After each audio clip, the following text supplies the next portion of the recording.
So, to your point, Avatar. This movie just keeps making money hand over fist. And it made another $30 million globally. It made another $10 million here in the States and 20 and a half overseas. 13 years this movie hasn't, this is the first time in 13 years. And it nearly won the box office, Kyle. That's amazing. So, I mean, now, you had Don't Worry, Darling, which, drummed up almost 20 million. Then you had The Woman King, as I made mention, with 11. And then you had Avatar at $10 million. And this just tells you something else. This came ahead 85% more than the re-release of Spider-Man No Way Home, which only made $5.5 million. So, this leads to a couple of questions. Number one, what does this do for The Way of Water? The re-release, or not the re-release, but what does this do for Avatar: The Way of Water and how much money it could make? Number two, as you just made mention, could we see this win the weekend next week? Because we know that, a 40 or 50% drop is good, but I got to agree with you.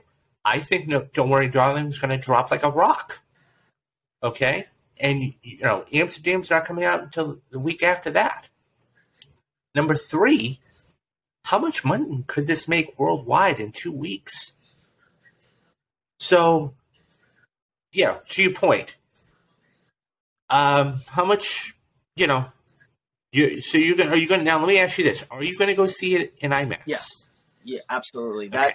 That is my main goal for this week, and I will try and see it hopefully on Friday. And the thing is that I don't know if but I think the IMAX screenings probably had a lot of audience members attending those. It's one of those movies. To your first point, though, I think that it bodes very well for The Way of Water because it shows that there is interest. There is interest in this film. And for all those naysayers out there that are like, oh, Avatar is never going to make money. No one cares about Avatar anymore. No one this. Oh, yeah, people still care. And not only do people still care, but they're coming out in droves to see this re-release that, honestly, I don't know if it was announced less than the amount of time that No Way Home's re-release was announced. But I think the reason why it did better than No Way Home is, there's actually many reasons, but one of them being, No Way Home is not a film that you really need to see again and again. It's not a transformable film. It's not one of those films that just, as I called it, pushed the needle. Exactly. This movie pushed the needle. And so I think that the fact that it pushed the needle is going to, people aren't going to care about the length of the movie. They just want to see this movie. And so when you have a movie out in a movie theater that pushes the needle like that, people are going to just go. Now, let me ask you this question. Go ahead. Well, and also it's the fact that I was listening to a James Cameron interview a week ago, and he mentioned how there is a segment of this population right now that never even got to see Avatar in theaters. Kids that have grown up in the last 13 years that, a kid right now could be 13 years old and was not alive when the first Avatar was released in theaters. And it's one of those things where they will want to see it too, just like how my generation would love to see a Star Wars film, or at least, the original trilogy or the prequel trilogy in a theater because we never got to see it when we were younger. So it's that generational effect that is also going to be working in its favor. There are more people, technically, I think, in the earth right now that, by the time it comes out, people will make Avatar: The Way of Water. make as much money as you'll ever see. So they're going to have to print money for this. So let me ask you a question. We know that Black Panther is going to do it. We know that there is about only 7 or 8 movies ever to do this in opening weekend. The Avengers, Last Jedi, I mean, the list goes Endgame, Infinity War, Jurassic World. Mm-hmm. Do you think, with the success of this, and it's going to be out for another week for other people to see, do you think this could make $200 million opening weekend? I think so. I think it could. I don't really know if it will make more, like if it will make like a 230, but here's the thing. Could very well make, it could really well reach that. Well, here's the thing. Okay, Doctor Strange: Multiverse of Madness made $187 million opening. Yeah. Now, there was a couple factors. Number one, it is Marvel. Okay. Number two, it was the first real blockbuster of the season. Okay. In May. And number three, it had the legs still, the carryover from Spider-Man No Way Home. So, that being said, that's understandable. Thor: Love and Thunder made $134 million. Now, the reason why I compare it is because Multiverse of Madness was that first Marvel movie of the year. This is a brand new original. Well, the IP is not original. Brand new film. Could this turn around and make 200? I mean, look, you'd be talking about 2 movies in 2 months making over $200 million opening weekend. Think about that. Do you know what? Do you know what I love, David, about this? It's the idea that Black Panther: Wakanda Forever. I mean, people will be seeing that movie to see what they do with Chadwick Boseman's Black Panther, his T'Challa. But I mean, people are going to see Wakanda Forever because the trailers are great and it looks like a really interesting movie. People want to see Wakanda Forever because they want to see what this movie's about. The same is... I totally agree with you. The same thing with Avatar: The Way of Water. It's a film that people aren't going to see Avatar: The Way of Water because, there's a possibility that Spider-Man will make a cameo. They're going to see Avatar: The Way of Water because it looks like a great film. It looks like a film that, I think it was, what was Harry Styles? He said a film that a go to the movies type of movie. And that's what it is. No, absolutely. Like, it really, it's going to be that type of film that everyone's going to want to go out opening weekend.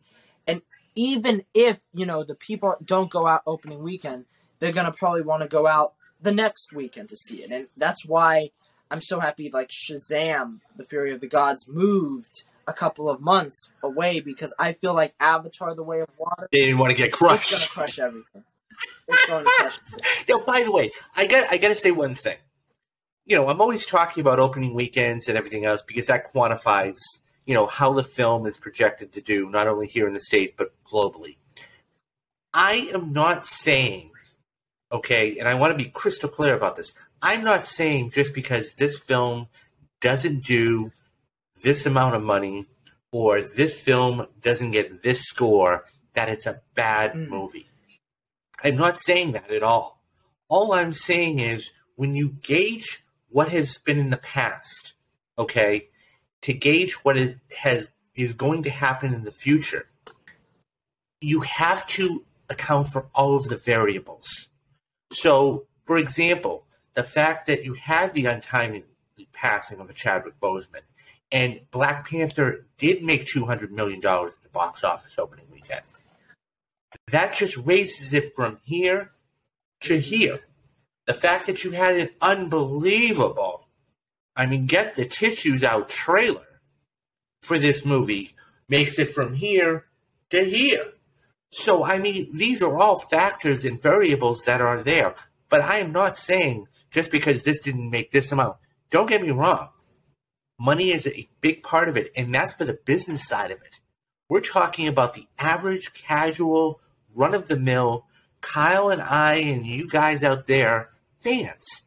Because while they make the movies, we're the ones that drive the box office. Yeah.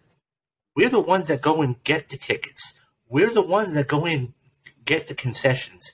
We're the ones that tell our friends, you got to go see this or stay away from this movie. You know, and that's David, true. What's interesting is with Wakanda Forever and Avatar, they're both two movies that are sequels. So that they're both sequels to a film that everybody saw. Like, we're not just talking about, like, the first Doctor Strange. Not a lot of people saw the first Doctor Strange. It wasn't a film like a, Guardians of the Galaxy or, that type of hit. But, I mean, Black Panther and Avatar are very similar films in terms of how the audience received them, because they are movies that really, I would say, captured the imaginations and also the emotions of everyone going to the theater. And I think that it's just going to be a really good time for movie theaters when these two films come out. Right now, they are the films, and maybe Black Adam, we'll see, that are really holding the movies together. Because when I went to see the re-release of Lord of the Rings: The Return of the King yesterday, which was absolutely astonishing.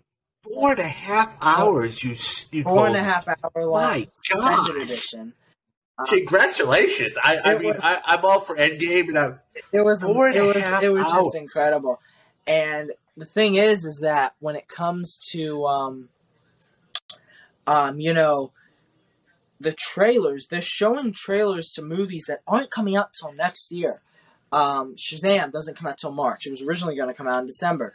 And another trailer they showed was the Dungeons and Dragons trailer, which doesn't come out till March either. So right now, the theaters are holding on a thin straw by these re-releases like Avatar, and also the upcoming films like a Black Adam, like a Wakanda Forever. And I don't know off the top of my head, but try to count with me and help me out. How many re-releases have we had this year? Oh, I have no idea. We've had Jaws. I have no idea. Oh, well.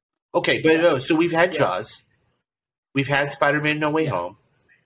We've had Avatar, or we're going to have Avatar. There's been like 3 or 4 re-releases that people are... Oh, Harry Potter. The Harry Potter movies. They actually re-released Twilight a couple weeks ago. So, I mean... There's a lot more re-releases going on now because I think there aren't enough movies for the theaters to have. Oh, yeah. No doubt. But David, you know what? So I got to tell you this. So you have to decide between Don't Worry, Darling and Avatar. You got to see Avatar in a theater first. Oh, absolutely. No doubt.